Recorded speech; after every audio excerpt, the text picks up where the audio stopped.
ప్రస్తుతం మనతో మాట్లాడేందుకు భారతీయ జనతా పార్టీ ఎన్టీఆర్ జిల్లా అధ్యక్షులు అడ్డూరి శ్రీరామ్ గారు అయితే ఉన్నారు. ఆయనతో మాట్లాడే ప్రయత్నం చేద్దాం.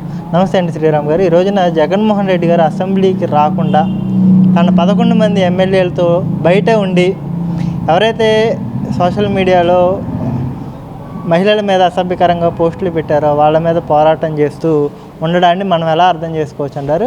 అసలు మేజర్గా ఓట్లేసి 40% మంది ప్రజలు మా వైపే ఉన్నారని పదే పదే చెప్తున్నారు. ఆ 40% మంది ప్రజల కోసం అసెంబ్లీ ఎందుకు రాలేకపోతున్నారు అనేది జనచైతన్యం నుంచి సూటి ప్రశ్న. దీనికి మీరేం ఆన్సర్ చేస్తారు? ప్రజాస్వామ్యం పట్ల నమ్మకం విశ్వాసం లేని వ్యక్తి జగన్మోహన్ రెడ్డి అని రెండోసారి ప్రజలు భావిస్తూ ఉన్నారు. ముఖ్యంగా ప్రజలకి 5 సంవత్సరాల పాటు అస్తవ్యస్త పాలన, అరాచక అవినీతి పాలన చేసి 5 సంవత్సరాల పాటు ప్రజలకి పంగనామాలు పెట్టినటువంటి జగన్మోహన్ రెడ్డికి ప్రజలు 2 అంకెల నెంబర్ ఇచ్చి 2 నామాలు పెట్టడం జరిగింది. ఎప్పటికైనా విశ్వాసం, ప్రజల పట్ల నమ్మకం, చిత్తశుద్ధితోని ప్రభుత్వం ఏదైనా తప్పిదాలు చేస్తే దానిపై చర్చించాల్సిన, ప్రశ్నించాల్సిన బాధ్యత ప్రతిపక్ష హోదా లేనప్పటికీ వైఎస్ఆర్ కాంగ్రెస్ పార్టీ రాష్ట్రంలో ప్రతిపక్ష పార్టీ అని ప్రజలు మాట్లాడుకుంటున్న పరిస్థితి ఉంది. కాబట్టి హోదా కావాలా, ప్రజలకి జరిగే అన్యాయంపై ప్రశ్నించే పద్ధతి కావాలా అనేది జగన్మోహన్ రెడ్డి ముఖ్యంగా ముందుగా ఆలోచించాలా. ప్రజలు ఇచ్చారు, తీర్పు ఇచ్చారు. 151 సీట్లు ఇచ్చినప్పుడు నువ్వు సరైన రీతిలో పరిపాలన చేసి ఉంటే, సరైన రీతిలోని ప్రజల యొక్క కష్టాలు, కోరికలు తీర్చుంటే ఈరోజు నీకు ఈ పరిస్థితి వచ్చేది కాదు. కానీ అధికారాన్ని మాత్రం జలాయించి, అధికారాన్ని దర్పంగా చూపించినటువంటి జగన్మోహన్ రెడ్డి ముఖ్యమంత్రి బాధ్యత తీసుకొని పోషించిన వ్యక్తి ప్రతిపక్ష పాత్ర ఇవ్వకపోయినా రాష్ట్రంలో 2వ అతిపెద్ద పార్టీ, 40%, 39% ఓట్లున్న వైఎస్ఆర్ కాంగ్రెస్ పార్టీ. కాబట్టి ప్రజలు ప్రతిపక్ష పార్టీ హోదా లేనప్పటికీ ప్రతిపక్ష పార్టీగా మిమ్మల్ని చూస్తారు. కాబట్టి ప్రభుత్వం, ఎన్డీఏ కూటమి తప్పులు చేయదు, సమస్య లేదు, అందులో ఎటువంటి అతిశయోక్తి లేదు, తప్పులు చేయదు అనడంలోని అద్భుతమైన పరిపాలన అందిస్తారు. కానీ ఎక్కడో చిన్న చితక ఏదో తప్పు చేయవచ్చు, లేకపోతే ఇచ్చినటువంటి వాగ్దానాలు పూర్తి చేయలేకపోవచ్చు. వాటిని ప్రశ్నించేలాగా అయినా, ప్రశ్నించే దిశగా అయినా నడిపించాల్సిన బాధ్యత నాయకుడిగా నీది. ఈరోజు పిల్లి తోక తిప్పి పిల్లి ముడుచుకొని వెళ్ళినట్టుగా ఈరోజు అసెంబ్లీకి రాను అంటే అది సరైన విధానం కాదు. ఇది ప్రజాస్వామ్యాన్ని, రాజ్యాంగాన్ని అపహాస్యం చేయడం జగన్మోహన్ రెడ్డి గారు. ఎప్పటికైనా ఆలోచించి తగిన రీతిలో నిర్ణయం తీసుకొని మనసు మార్చుకొని అసెంబ్లీకి వచ్చిన సందర్భంలోనే ప్రజలు విశ్వసించి మళ్ళీ రెండోసారి ఎన్నో కొన్ని సీట్లు పెంచవచ్చు. లేని పక్షంలోని ఈ యొక్క పార్టీని పూర్తిగా బొందపెట్టే పరిస్థితి రాబోయే ఎన్నికల్లో ఈ యొక్క జగన్మోహన్ రెడ్డి ఎదురవుతాయని చెప్పి ఈ సందర్భంగా తెలియజేసుకుంటాం. ఇంకా 40% ఓట్ షేర్ ఉంది కాబట్టి మేము బయట ఉండి పోరాడతాం, ప్రజల తరపున నిలబడతాం, అరాచకాలని ఖచ్చితంగా నిలువరిస్తామని చెప్పేసి శపథాలు అయితే చేస్తున్నారు. కానీ అసెంబ్లీకి రాకపోవడాన్ని మీరు ఎలా భావిస్తున్నారు? అరాచకాలకి ప్రతిరూపం జగన్మోహన్ రెడ్డి. అరాచకాలకి జగన్మోహన్ రెడ్డి 11వ నెల 11 గంటలకి 11 మంది శాసనసభగా వెళ్తే అవమానంగా ఫీల్ అవుతున్నాడు జగన్మోహన్ రెడ్డి. నేను పులివెందుల పులి అని చెప్పుకున్న మీరు అసెంబ్లీ రావడానికి ఎందుకు భయపడుతున్నారు? పులి కదా, పులి భయపడుద్దా? మరి అసెంబ్లీకి వచ్చి నీ పులివెందుల ప్రజలు నిన్ను ఎమ్మెల్యే గెలిపించారు కదా, ఈ పులివెందుల ప్రజలు ఆ నియోజకవర్గం ఉన్నటువంటి సమస్యలు లేవా? మీ నియోజకవర్గంలో ప్రజల సమస్యలు మీకు చెప్పుకుంటారు కదా. మీ నియోజకవర్గం అభివృద్ధి కోసమైనా మీరు రావాలి కదా అసెంబ్లీకి. కనీసం అక్కడ ఎలా ఉన్నారో పులివెందుల ప్రజలు, మీ ఎమ్మెల్యే జగన్మోహన్ రెడ్డి అసెంబ్లీ రాకుండా ఎగ్గొట్టేస్తున్నాడు. మీకు నిధులు కావాలి కదా, మీ అసెంబ్లీ ఏదైతే ఉందో పులివెందుల నియోజకవర్గం, మీ ఆ సమస్యలు తీరాలి కదా, నిధులు కావాలి కదా. మీ సమస్యలు అసెంబ్లీలో గోరు పెట్టాలి. పబ్లిక్లో వచ్చి ఏడు పెట్టడం కాదు, దొంగ ఏడుపులు. మొన్నటిదాకా రాజకీయం చేసేసి గంజాయి ద్వారాగాను, డ్రగ్స్ ద్వారాగాను, గుండాల ద్వారాగాను, సోషల్ మీడియా, మీ సైకోల ద్వారాగాను అనేక రకాలుగా ప్రజల్ని, సమాజాన్ని నాశనం చేసేసి ఇవాళ దొంగ ఏడుపులు ఏడుతారేంటండి? అసెంబ్లీకి వచ్చి చెప్పండి మీ సమస్యలు ఏమున్నాయో, రండి పోరాడండి. 40% ఓట్లు తీసుకున్నారు కదా, దానికోసం రావాలిగా.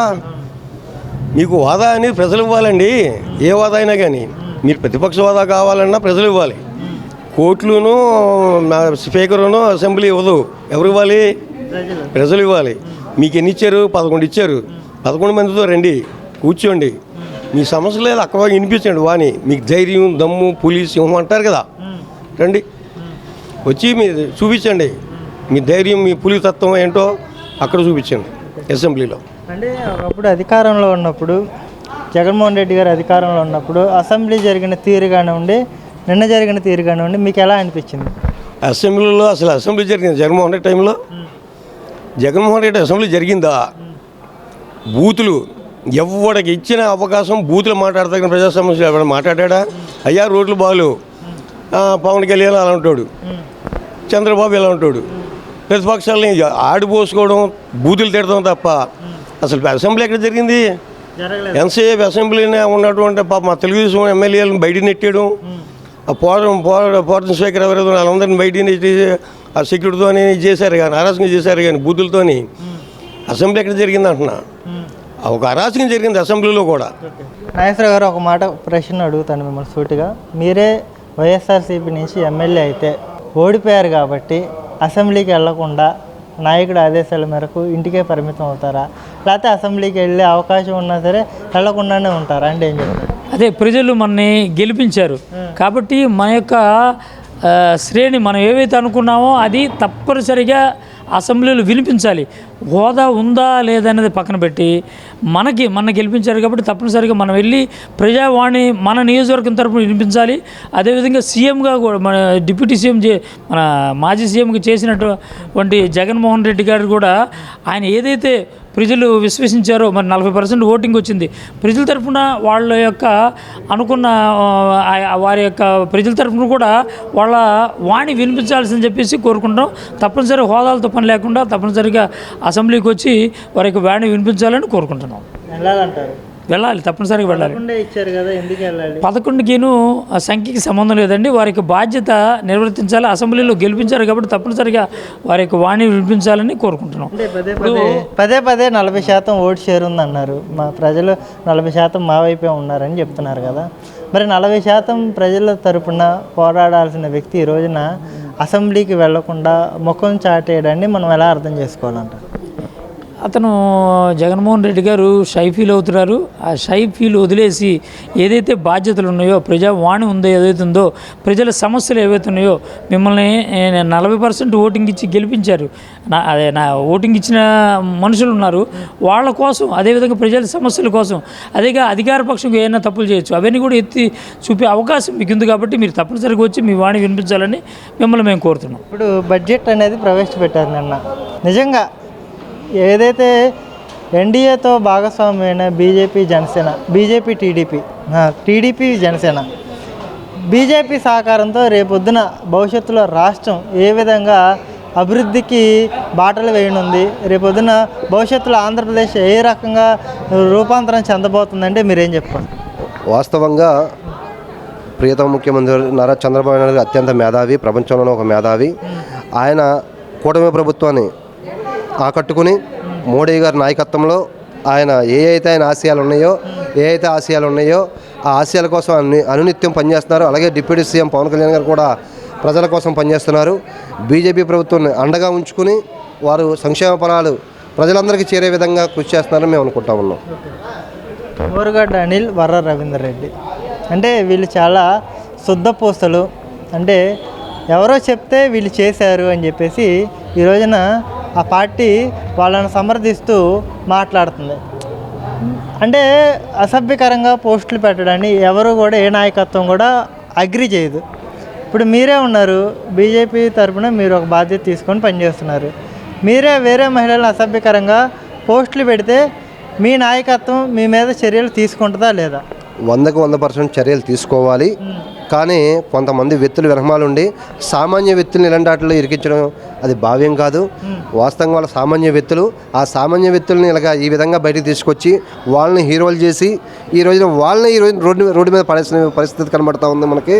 ఎవరైనా ఏ పార్టీలో ఉన్నా సరే వాళ్ళు వేరే వ్యక్తుల మీద పోస్టు పెట్టేటప్పుడు ఒకసారి అది ఏదో రోజు మన మీదకి వస్తుందని ఒక ఆలోచన చేయాలి.